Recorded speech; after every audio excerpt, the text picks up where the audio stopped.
Welcome back, everybody, to the Comedy Castle podcast. I'm your host, Joel Fragomeni. I'm going to tell you about what's going on here at the Comedy Castle this week and about this show that you're about to hear. A little bit of a different show, maybe, than we normally do, but we'll explain why, and I think you'll understand, and I think you'll enjoy this fine interview that I did with Tim Finkel today.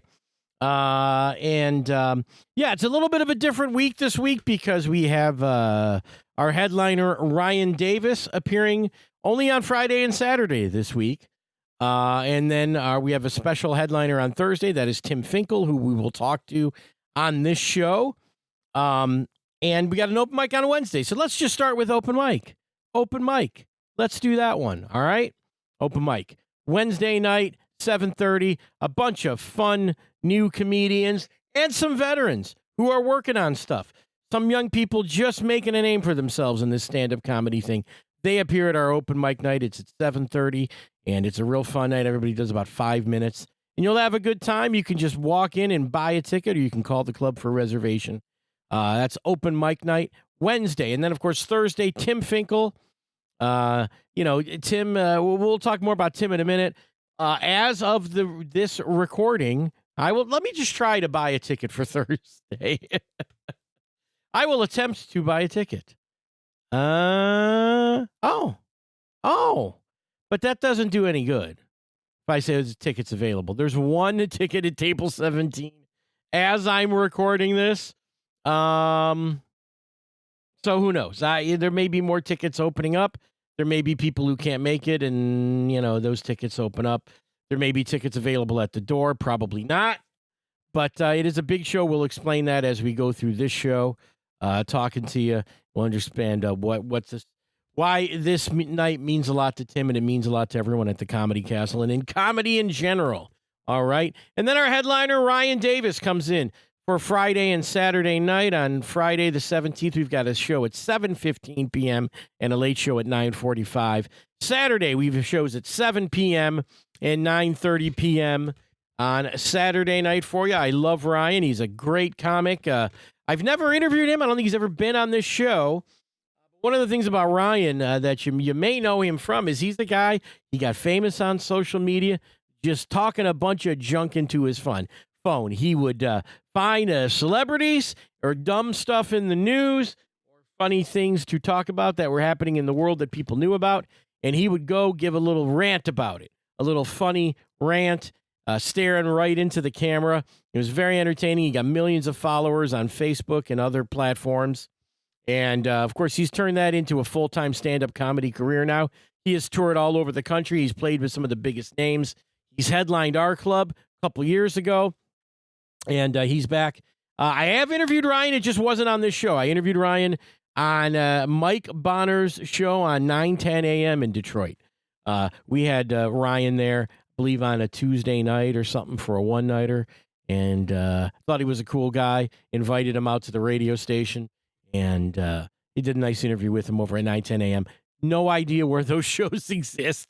9:10 a.m. isn't even what it used to be anyway. It's not even a talk station anymore. I don't really know, but I enjoyed talking to him on that show. So I do know a lot about Ryan. He was at the club. He did a great job a couple weeks ago. So if you want any of those tickets for Ryan, they are available over at comedycastle.com. And yes, the Detroit Lions play at 8 p.m. on Saturday the 18th. So if you're looking to see Ryan and you're a Lions fan, maybe you do the Friday night. All right? There's my advice. Or you could sit in the showroom and have your phone out and be watching on some streaming thing. But you know what? That's annoying. We'd prefer you didn't do it. We try to have people not do that and ask them to turn the phones off if that is the situation that is happening. But it does happen. Have I watched a Lions game on my phone while I'm at work in the showroom? Probably. So we see the folks in the audience doing it, and we know that. So if you want to come out and see Ryan, Friday and Saturday, those are the nights for you. But let's talk about Tim Finkel here. Let's get into him and his story, which he will tell his story on this show. That was the purpose of this show. And you'll hear me say that in the interview. I said, look, I usually get the headliner. We're trying to sell tickets to the Comedy Castle. The headliner's got 4 shows. You got 1. Matter of fact, your show sold out, except for that single ticket at table 17, which is a great table. So maybe go buy that. Stop doing this, or while you're doing it, go over to comedycastle.com, try to grab that one. But it's just important. You know, Tim was my student. Tim has always been a very funny dude. He has always been great on stage, great energy, super likable. He's got a great smile. I'm staring at him smiling at me from the Comedy Castle website as I do this. And just one of the nicest guys. You know, that comes up in the interview as well. One of the good guys. Again, he kind of like Brad Wenzel a few weeks ago, where he was good since he started. He's had a lot of success just being funny and being a good dude. And that means a lot in this business. And, you know, there are people that are funny that aren't great guys or great girls, great people. And they don't necessarily get the amount of work that other people get. And a lot of new comedians, they think that's unfair, but they don't realize that's the business. If someone's going to say, hey, come work this comedy club, and you got to be there for 3 days and 5 shows or whatever it is, and some of these clubs are 4 nights, you know, you want somebody that's nice to be around. That's pleasant. That's not a jerk. So that's why Tim Finkel has had a lot of his success.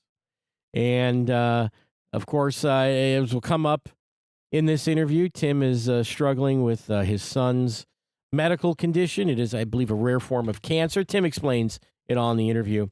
And for the last almost year and a half now, he's been dealing with that situation and his son's health, Ryder. And we talk a lot about it. I'm not going to lie. I cried during this interview more than once. I don't know how much you'll hear that. I tried to minimize that. I didn't want to make Tim cry.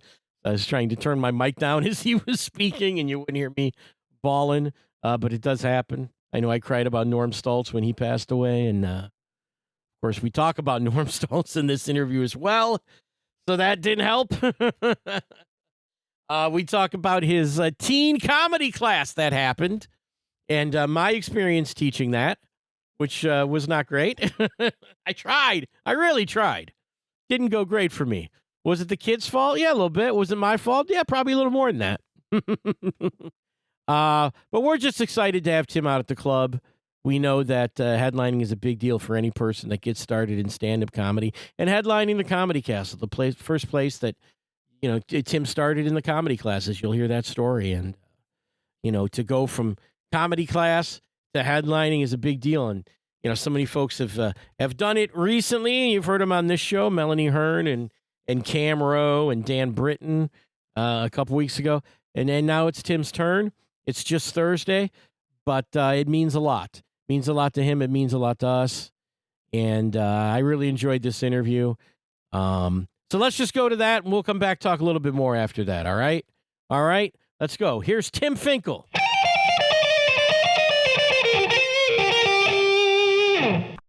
All right, ladies and gentlemen on the other end of my line, I'm proud to say that headlining this week is Tim Finkel. Tim, welcome to the Comedy Castle podcast. Thank you so much, Joel. I'm thrilled and honored to be here. Yeah, well, you've been interviewed before. Tom McCarthy interviewed you a couple times, and when I was going through our archives. But you know, this is for headlining. This is the big one. This is what every comic works towards their career. Sure. If you start comedy in Michigan, you go, I want to headline the Comedy Castle, and finally it's happening. Yeah, absolutely. I'm not like a goal-oriented guy, I guess, when it right. comes to comedy, other than, you know, making people laugh as best as I can. But it was always a goal of mine since I started to headline the Castle, and that seemed light years away when I started. And now that it's here, I couldn't be more thrilled. Yeah. Now, because I know I met you, you took my advanced comedy class years and years ago now, but what were the origins for you with stand-up comedy? Did you always want to do stand-up? Yeah. Where were you in your life where you said, I'm going to go try that? Yeah. You know, it's funny kind of that everything has come full circle here, because I'd always been a huge fan of comedy. I didn't know like how you started. I didn't know the process of it. I didn't know you could just decide to start doing comedy and do it. And my wife had bought me a class one year. Oh, yeah. And a little bit of a caveat to that. I kind of came into comedy through tragedy. I had an older brother who passed away unexpectedly on my 30th birthday 16 years ago. And my wife never really kind of knew how to approach my birthday after that, but she Mm, knew like I was a huge fan of comedy. So I didn't know who Bill Bouchard was. I didn't know that there's a comedy class at Mark right. Ridley's. We had been there several times. But one morning, the day of my birthday, she gave me a little envelope. She said, "Keep the day open." I thought we were going to the zoo or something that I didn't really care for. Yeah. And she said, "I signed you up for a stand up 101 class. You got to leave for it in 2 hours, and it ends in a final performance." And Yeah. yeah, it all snowballed from there. So Wow. it was it's the greatest gift anyone's ever given me, and she has regretted it every day since then. Well, that yeah, well, look, I mean, I think look, you did it with her blessing, so it's her fault in a sense. It's her Yeah, fault. It's her absolutely. blessing. And It's all. she yeah, yeah. she And created the I mean, monster. she did, and she loves it. Yeah. I mean, she'll get tired of it from time to time, but for the most part, she appreciates that Yeah. I have a passion for it. We were having this talk the other day with some comics, and I said, if you're married and you start stand up comedy, you might get away with it. Or no, it's like when you start, that's the hardest. If you're Yeah, yeah. already in a relationship and you start stand up comedy, I've seen so many guys, and you would know who some of these guys too, right? They're married, they got a great life, kids, nice job, the whole thing, and they start doing stand up, and it all goes away, and the stand up remains, and it's Yeah, it's sad.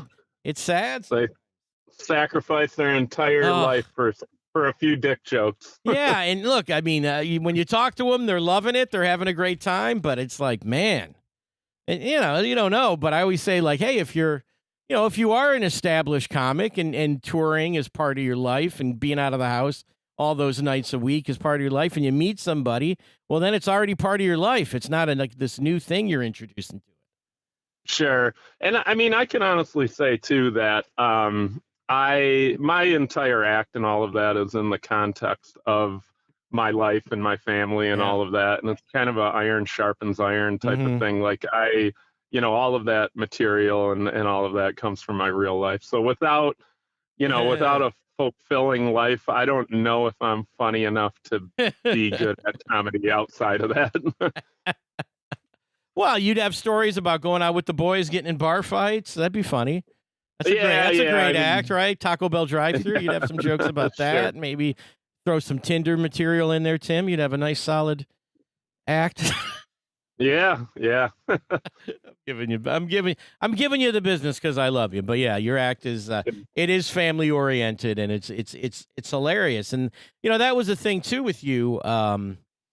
You were a teacher when you started doing Yeah, stand up comedy. Yeah, yeah. did you feel like teaching helped you? That public speaking thing was an advantage, or made you feel a little more comfortable than some people as they start? Yeah, I think so. I mean, teaching to a certain extent is certainly a performance. I taught high school, so I would have like repeat classes where, I had a teacher aide in my classroom, and he would always joke that like by the fourth hour that I've done the same lecture, he'd be like, you really killed it that one. You're really getting that done together and that sort of thing. So yeah, certainly standing in front of people talking. I mean, I will say that high school students definitely equip you to deal with some of the terrible rooms that Mm. you have to do when you first start doing comedy, Yeah. um, because they have the attention span of an open mic full of a room that of people that didn't know they were going to see stand up comedy that night. Yeah, I think so. I think that is definitely probably, people will tell you what's the toughest age to teach, but that's one you hear. All right, that's one you I hear. think, yeah, I think it's all hard. I mean, teaching is. I come from a family of teachers. My wife is still an educator as well, and it's a very difficult career, and it only gets more difficult with the digital environment we live in. We are Hmm. competing against Yeah. stimulus that we cannot match. I mean, you fry a kid's brain from scrolling through TikTok all Yeah. the time. it's hard to keep their attention in the front of a room. Yeah, that is a challenge. I know that. And here's the thing: there's an anecdote that I tell sometimes, not on this show, but I think we'll tell it here because you're the guy that's responsible, at least for part of it. A few years ago, you made you pitched to the club we should have a teen comedy class at Mark Ridley's Comedy Castle. And in fact, you promoted it on the show with Tom at the time and stuff. And the class started, and unfortunately, you had to miss a session or two. Yeah, I think I got COVID, and you covered it. I think Bashar covered the first time, and then I think I was roped in for the second one, and I was cool. I was like, oh, what a challenge! I've been teaching for a while. We'll teach these kids. We'll have a good time, and here's what I did. This was my approach to it. This is where, and maybe I went wrong. You tell me. I didn't clear any of this with you. I didn't talk to. I went with my own instincts. I said, I'm going to win these kids over. Here's what kids like. This is what I'm going to do. I'm going to buy a bunch of snacks. I bought all those little snack packs of cookies and, chips and that kind of stuff. And I said, I'll win these kids over, and then they'll like me, and then they'll listen to what I say. So right at the top of the class, I brought out the snacks and said, guys, help yourself, get settled in. And it ended up where these kids were just whipping cookies at each other's heads and generally misbehaving. And so I really, it was not going to go well from the get-go. And that's my fault. Yeah, I mean, you can feed a feral animal, but they're still going to be a feral animal. Yeah, and then, and then there was like a real swing in the ages of these kids. Yeah. And, it was one, I didn't believe it was like a high school age female, and she had like jokes about sex and things that were sort of, and I think there's a 9-year-old sitting there too, and it was like, it was a challenge. Yeah, youngest was 11. 11, and okay. I think kind of warn the parents up front. This is a wide age range. Right. And they were still willing to do that. I will be honest though that I learned a lot from that class, it is a dream of mine to bring that back when I have a little bit of runway in my life where I have a little bit of time. But I did recently quit my full-time job, and comedy is really my only gig at the moment. So, I have a lot more motivation to make that successful and build it now. Yeah, I had lots of ideas on how to do it differently after I did it, but and of course, the irony in all of this, of that class, and you know exactly what I'm talking about when I say this, the two most misbehaving children in there were the children of comedians. The absolute worst, and I love their parents, and I'd probably love these kids in another setting, but my goodness, did they make my life miserable. Yeah. And the names will not be said on this air, but at least by me. If you're listening, you know who you are. If you know, you know. It's one of those things. So sure. You think they'd have some respect for the craft. Not at all. But yeah, I mean, that's a challenge. I mean, come on. Teaching teens comedy. But if they're into it, like I said, I enjoyed some of the sets that they did when they finally did them. But my goodness, the organization of it, my lack of experience with teenagers clearly showed. Teaching the teen comedy class. All right. So when you made the decision to, I mean, there was a point, I believe, that you gave up the teaching gig for some other job in education. That happened, right? Yeah. I went through a midlife crisis, and instead of cheating on my wife or buying a sports car, I decided I wanted to switch industries. So, a few years ago, I got into higher ed publishing and doing college courseware and things like that. Yeah. And that went really well. Actually ended up recruiting another fellow comedian, Will Green, and we worked together for about a year till I got recruited by a competitor. And that was great. I loved doing that job. Another job that had a lot of presentations in it and things like that. So I was speaking to a large group of, college professors, having to kind of BS my way through what I was talking about, and you certainly learn a lot of skills with that. Um, but but no, I recently decided to quit my job in September to focus on my son's treatment right now, which I'm sure we'll kind of get into that topic as well. So yeah, I think, and we plugged, because I was looking at my archives, and when we, I guess when this all sort of went down, we talked about it on this show and put up the link to the fundraiser, which we will do again, the GoFundMe, and I'll do that as well at Comedy Castle Podcast. But my goodness, what a shock for that to happen with your son Ryder. Just unbelievable. Yeah. For those of you who don't know, my son in October of 2023 was diagnosed with a very rare form of pediatric brain cancer called DIPG, which stands for diffuse intrinsic pontine glioma. It is where a tumor is growing in his brainstem.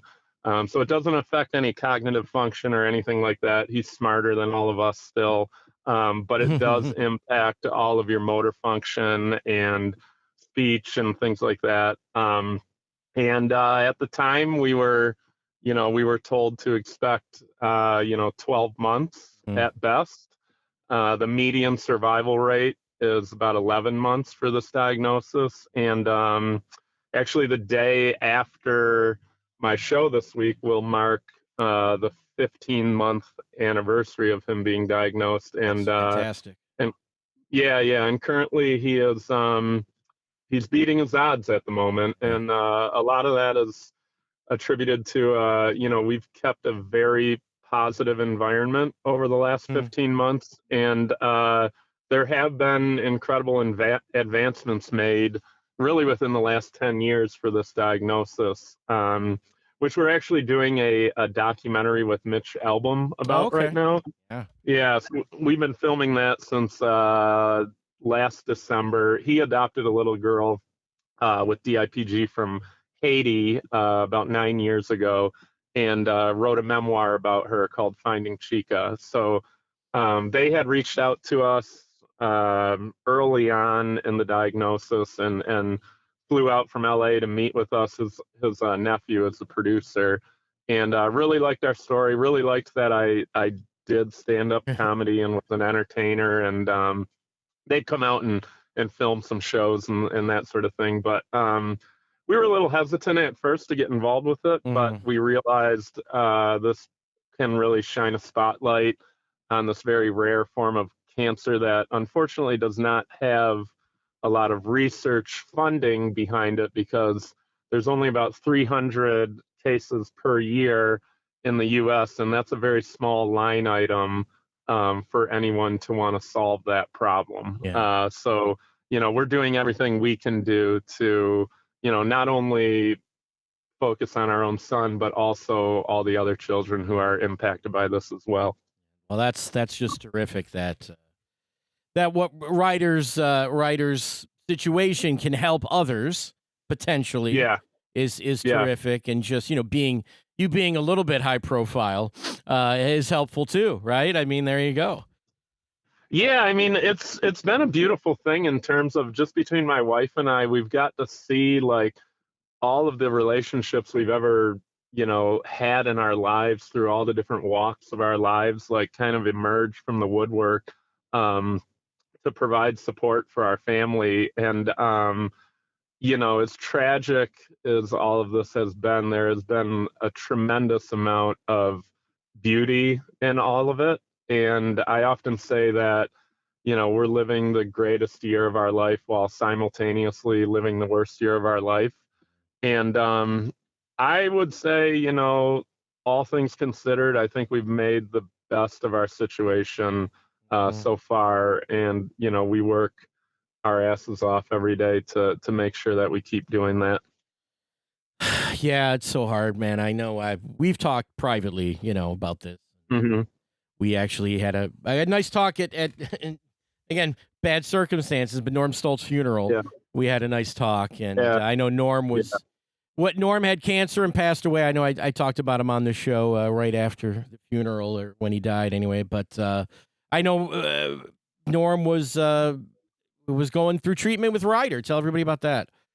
Yeah, it was beautiful. Last December, Norm's radiation schedule and Ryder's radiation schedule actually overlapped for 2 weeks. So for 2 weeks, I would get to sit in the hospital with Norm and talk to him. And I would say during that time, we had, equal parts the hardest I've ever laughed in my life and Yeah. equal parts the hardest I've ever cried in my life. And I know that Norm was a source of inspiration for my son, and I know my son was a source of inspiration for Norm. Um, and I can't really put into words how much I value all of the talk. I mean, I talk to Norm every single day for the Right. last year, Yeah. and you know, the full spectrum of emotions. And I really miss Norm dearly. There's Oh been yeah. a few things that have happened in the last couple months where like I reached for my phone immediately to text Norm about it, and yeah, definitely a big hole having him gone. Cam Rowe and I did a show on this past Friday, and some of his family members came out to the Oh show, which was beautiful. And yeah. they talked to us after the show, and they said, this is the first time we've ever seen a headliner that isn't our dad. Yeah. And I Right. thought that was pretty amazing. Yeah. Norm always went last. No one wanted to follow Norm. Yeah, yeah, I remember we had some charity thing once at the castle, and it was all headliners, right? And yeah, they were backstage. The lineup wasn't. Everyone showed up, and they figured out the lineup. And against his, he was putting his foot down, going, "I'm not closing this thing." And guess who ended up closing it? It was yeah. Norm. Follow Yeah, him. he had an energy and a Yeah. presence that was hard to match. That's for sure. And probably the reputation of being the most generous, kindest man in comedy. I think that's Yeah, fair to say, and I think most people would agree on that. yeah, and that was all so authentic too. I mean, he was truly proud of the up and coming comics who he Yeah, got to watch yeah, develop, and that shines through all the time. yeah. Well, there's a new the title of nicest, most beloved guy in comedy is open, Tim. So Oh, there you I go. mean, Oh, we're, look, if it's between me and you, you're gonna win. So yeah, how about everybody else? You and Cam can fight for it or something. I don't know. yeah, there you go. But I mean, yeah. But again, this whole journey and how it's affected comedy for you. You've got this Thursday one nighter at the Comedy Castle, but I believe there was a date that was on the books for you to actually do a headlining weekend at the club, and it didn't happen. Yeah, I had got I got the call up just like 3 weeks before Ryder was diagnosed, and you know how that is when you get that Hmm. call, like you're just on cloud nine, Yeah.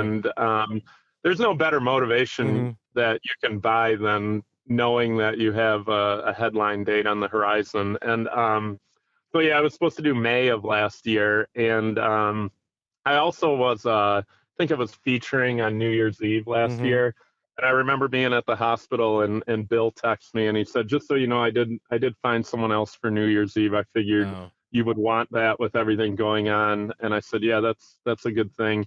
And then I remember we were at the hospital, we were in Bloodjaw. I remember it vividly. I remember sending him a text message saying, "While you're at it, you may want to look for someone else in Ugh. May," because I Yeah. had no idea where we would Right. be. And I remember sending that message and then just crying for Yeah. like 30 minutes straight. And honestly, initially, I really thought, after Ryder was diagnosed, I thought comedy was done for me. I said that was very fun, but, this is something bigger and grander. And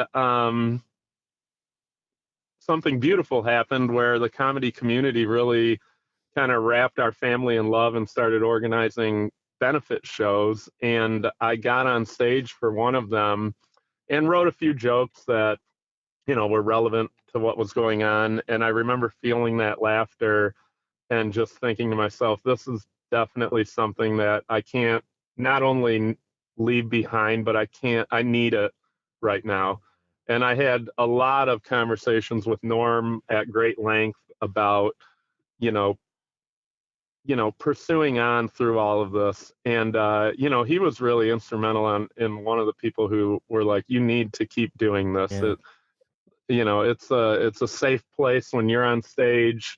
It's your solace. It's what you need. And I'm glad I took his advice. Yeah. I'm glad comedy could be there for you. I mean, it is a thing that, nothing better than a room of people laughing at something you said, having that control over them, having that feedback. And I've always said comedy is, distilled down, comedy is nothing more than making a human connection. And I'm talking about cancer on stage now and things like that. And I've found it's been a good catalyst to peel back another layer of my comedy and be able to connect with audience members on a different level than I've been able to in the past. Not everyone's in our situation, but the vast majority of people have been impacted by loss, by grief, by cancer, things like that. And if you can and shed some light on that in a warm-hearted way, I think that is about as good as it gets when it comes to comedy. Yeah, I was reading something you wrote on Instagram before the show last week about going to your show and just crying reading your thing before I even talked to you today. Getting back on stage like you did last week with Charlie Wohlberg's show and stuff, and it was very moving. Oh, well, thank you. Yeah, my wife and I are both people who kind of process everything publicly. So, we have leaned on our community throughout all of this, and it's actually been helpful for me to kind of share my feelings with the world and be very transparent in all of that. It definitely, it's been therapeutic, actually. Yeah, well, that's terrific. I mean, your words are very moving, and of course, hearing your voice. I saw you and your wife a few weeks ago at the club just watching the show. That was cool to see you guys get out and have a good time. It was awesome. That was like our first date night since like 1998, I think. And it was good to be out. We'll tell everybody about who's on this show. Usually I run down the lineup, but I know this is a special one, so you get to do that. Yeah, I mean, that was the beautiful thing about this. I was kind of able to handpick and curate who I wanted to be on stage with me. And so I have Camila Bellario emceeing it. Camila has always been one of my closest friends in comedy since she started. I was fortunate enough to MC her first time on stage ever at the Castle. Yeah. And we've been close friends ever since. I have Adam Deggy as the feature. Adam is someone who, for the first 7-8 years of my comedy career, for whatever reason, our paths never crossed. Oh, really? And then we did an out-of-town show probably a year or two ago, and then started talking throughout all of that. And Adam, aside from him, in my opinion, being one of the greatest comics in Michigan, I agree with that. I'll second that opinion. Yeah. So aside from that, I mean, he is also, someone who has personally been impacted by cancer, someone who is, currently battling cancer as well, and it just felt right to have him on the show. I certainly haven't made it easy for myself as a headliner. Most people. Two good openers. Two real good openers. Two very good openers. It's kind of, most people like to put the best person last. I'm kind of doing that reverse order here. But and then also I have Drew Canada. I'm not sure if you've met him. I've met Drew many times. Big fan of Drew Canada. I'm a big fan of his. Yeah, so he's going to do a guest spot as well. Drew is someone I met through comedy right when he started, but coincidentally, I had known his brother. We used to play on a co-ed kickball team, oh, okay. And his brother was on the kickball team with us for a long time. And when I found out Drew was doing comedy, I thought that was fantastic, and it just felt like perfect to have him on the show as well. So Edge. I'm very excited about the lineup. You know how when you have a great dynamic in the green room, that all feeds into the show, Right. and I really believe that will happen on Thursday night. Yeah, I know. It's one of these things too where we do this show, and then there's a purpose to this show, and that is to promote and sell tickets for the upcoming shows at the Comedy Castle. We probably would have been better off doing this show 3 months ago or something. Yeah. Because the show is sold out, and we want to let people know that. Although you can always check on comedycastle.com or call the club if you're interested in tickets. I know one of my comic friends had some tickets they couldn't go, and they were giving them away, and I sort of retweeted that or reposted that and said, "Get these tickets, people! Come on, this is the hottest ticket in town." Yeah, I've had a handful of people mention that they're not able to make it. So if you really truly want to go, don't give up. There's probably a good chance you may be able to find a ticket. Well, we know I don't know what percentage of people are going to be comics in the crowd, but you know that the comedy community is rallying around you, and I know that they have bought a lot of the tickets for this show as well. Yeah, I mean that's like unbelievably touching to me.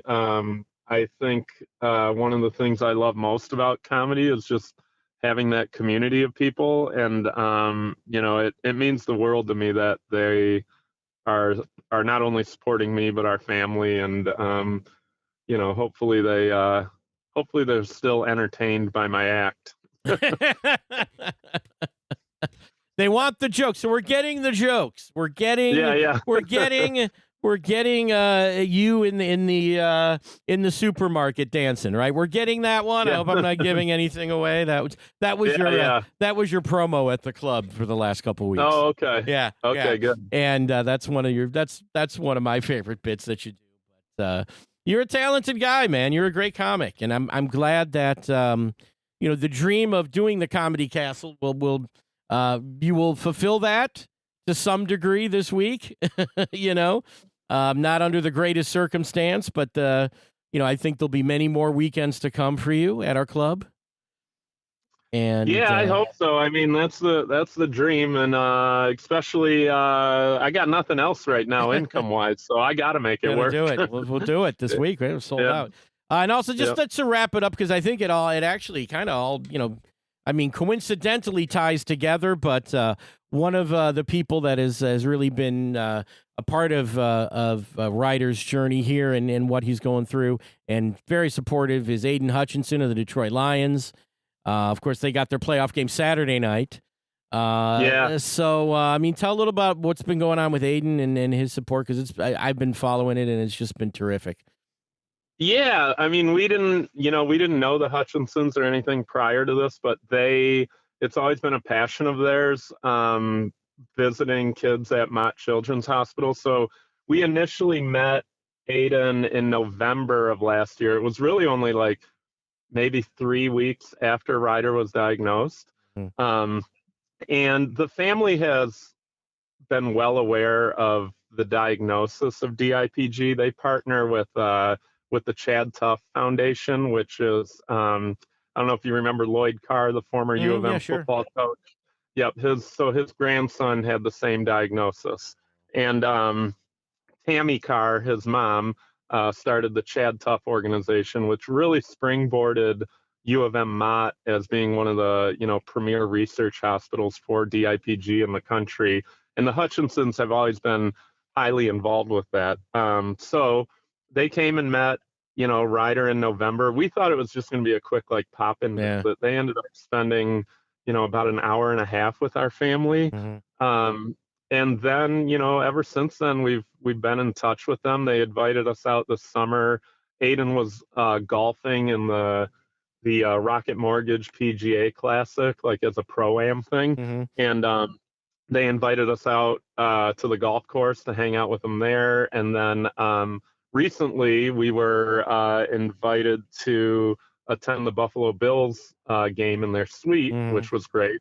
Yeah. Not a good outcome to that game, but it was amazing. And with Aiden's injury, he was able to be in the suite with us. And that kind of, that's been one thing that I know personally. Aiden gets very motivated with the children he works with, and seeing them, their grit and their struggles, and rising above all of that. And I know personally in his own recovery, he has used that as a source of inspiration. So Ryder and Aiden have, gone back and forth for the last few months after he's got injured, just kind of sharing what those feelings have been like to lose all of your abilities in an instant. This past Wednesday, we met with the family again because they're doing a documentary on Aiden called The Comeback, and they had a little sit-down interview with Ryder and Aiden where they kind of shared all those feelings of what it's like to have a plan in life and then have that, come crumbling down in an instant, but still have to pivot and keep a positive outlook. So we are incredibly fortunate to be involved with them, and I can't say enough good things about them. They are the most genuine, authentic family. And every ounce of success that guy has, he 100% deserves. Yeah. That's just terrific. I mean, to have that, make that connection, and not to be some phony Hollywood thing and photo op. It's real to him, and I know that means a lot to you. I know it means a lot to Ryder, and Yeah, I mean, it's when you have a hero that that you look up to so much, and your hero can empathize with the feelings that you're feeling. That is incredibly powerful. Well, Tim, I don't know. I've been fading my microphone down because I've been crying. So I don't know. Hopefully, I didn't bring on tears for you. I know you've cried enough. Where you don't have to cry talking to me. But I mean, this show is I know is important to you. It's important to everybody in comedy, and everybody at the Comedy Castle loves you so much and is rooting for Ryder and the whole thing. So, again, we don't know if there's tickets, but I mean, I thought this story needed to be told, and I'm glad you could join me today. Yeah, I really appreciate it. Thank you so much, Joel. Yeah. All right. Anything else to get out of here on? I mean, I'm. I'll bring you some tissues. Yeah, believe me. Thursday. I think I was unprepared when I sat down to record. I had a little napkin left over from lunch, and I'm using that. Oh, there you go. That's something. Yeah, Tim, just you're one of the real good guys in comedy. You were one of my best students. However many years ago I taught you, and since then you've really shown yourself to be a top flight talent and a class guy. And I'm happy for you having success in comedy, but also really rooting for your family and hoping everything turns out as good as it can. Thank you so much. That truly means the world to us. Tim. All right, let's get out of here. We'll see you Thursday. Get ready. Start buffing up those jokes. Will do. Thanks so much, Joe. See you later, Tim. Thank you. Yep. Bye-bye. Bye-bye. Well, I I don't know if, so moving, Tim. And that thing that he wrote on his Instagram, please go check that out. It was just a few paragraphs. My plan was to sort of read that back to him, but I couldn't do it justice. Just read it and understand that this guy is going through as bad a thing as a human being could probably go through, and he's doing it with dignity, grace, and still being funny on stage. This is one of the shows that man, I haven't been excited for this show in a real long time, and I was happy to have him on the show and tell his story. He's been on the show before, but not since Ryder's diagnosis.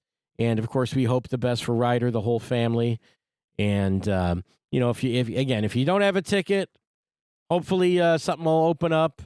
You can hit me up. I don't think I can help you, but instead maybe go to comedycastle.com. As I said, there was one ticket available as I made this recording. That may disappear. There may be other things that open up. There was a comedian, Kathy Ryan, who was unable to attend, and she was trying to move 4 tickets last night. I don't know how that went. But yeah, it's a big night for Tim, and it's a big night for us. We love you, Tim, and keep doing what you're doing. Keep being a great dad. Keep being an advocate for treatment of this disease that Ryder has, and keep being a great comedian. You know, comedy needs good people. It does. You know, there's people in this business that aren't, that are low character people. Let's put it to you that way. And we need more high character people in this business. Tim's one of those. Anyway, let's get out of here, guys. I want to thank you for listening to this show. It was a tough one to do, but I really think Tim is a guy that you should all know.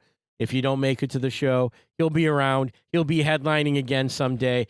Please go and donate to the GoFundMe for Ryder Finkel. It's Ryder Finkel's journey. It's on GoFundMe. There'll be a link for you at comedycastlepodcast.com. You can click on the link for this show, show number 213, and you can get that there. Of course, the show, let's just plug this little thing. The show is now available on YouTube. So if you want to catch the show on YouTube, if that's easier for you, if you have that YouTube music thing for your podcast, which is a cool app to download and listen to podcasts, you can do that there. Of course, you can listen on Spotify. You can listen on Apple's podcasting platform as well. And of course, right on our website, if you'd like to do that. But now we have it on YouTube, so it's really cool. So go get that one, subscribe to it, do the whole thing. You'll see a link to it over on comedycastlepodcast.com. Thank you for listening to this show. I want to thank you guys for supporting the show. I want to support you guys. Thank you guys for coming out. My advanced comedy class sold out. I plug that thing every week. We started last week. We got some great people in there, and we sold it out. So thanks to you guys for doing that for me. And we're just going to keep on making great shows for you. It's a big weekend at the club. Ryan Davis, super funny, Friday, Saturday. And, of course, Tim on Thursday. Go Lions. Hey, if you're not coming out because of the Lions, I get it. Come Friday. Come see Ryan. Come see Tim on Thursday if you can get in. If you've already bought your tickets, you're really going to see something special on Thursday night. Great lineup with Deggy and Camila Ballario, another one of my students who's awesome. Love Camila. Love her act. She's a great person. Great weekend. Thank you for listening. Let's get out of here. Thanks for listening. Again, I can't stop thanking you. I'm very grateful today. When you hear his Tim story, you get grateful. I'm grateful for you for listening. Bye-bye.